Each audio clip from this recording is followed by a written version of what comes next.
È stata presentata l'attivazione del progetto Vinciamo Insieme in Friuli Venezia Giulia con l'apertura di 3 hub all'interno di strutture sanitarie del territorio regionale Udine, Aviano e Trieste, 3 eccellenze della sanità in regione. 3 realtà ospedaliere importanti a Udine, a Trieste, ad Aviano e quindi realizza quella che è la dimensione di un calcio virtuale che non è solo in qualche modo la realtà alternativa, voglio dire in termini di integrazione rispetto al calcio giocato, ma in questo caso è l'unica realtà possibile per fare comunità, squadra, competere, divertirsi e quindi superare anche momenti difficili. Cerchiamo attraverso il progetto Vinciamo Insieme di portare questa realtà in realtà in cui non si può fare il calcio giocato per motivi collegati alla salute dei ragazzi, delle ragazze, delle persone che stanno vivendo un momento difficile della loro vita.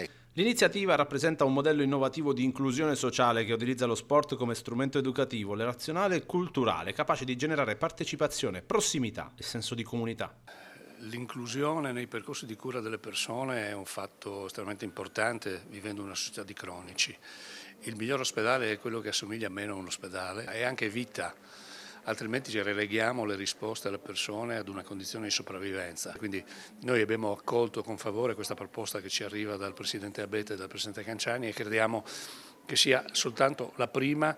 Vinciamo Insieme nasce da una visione chiara, l'inclusione non come dichiarazione di principio ma come pratica quotidiana, verificabile. Il progetto mette la persona al centro e lo sport, anche digitale, diventa così uno spazio di relazione, di incontro e di riconoscimento reciproco. E dà merito appunto all'organizzazione del calcio locale, all'organizzazione del calcio dei dilettanti per aver portato avanti un'iniziativa che permetterà di regalare gioia e spensieratezza a tanti ragazzi e ragazze che sono impegnate in cure in queste strutture.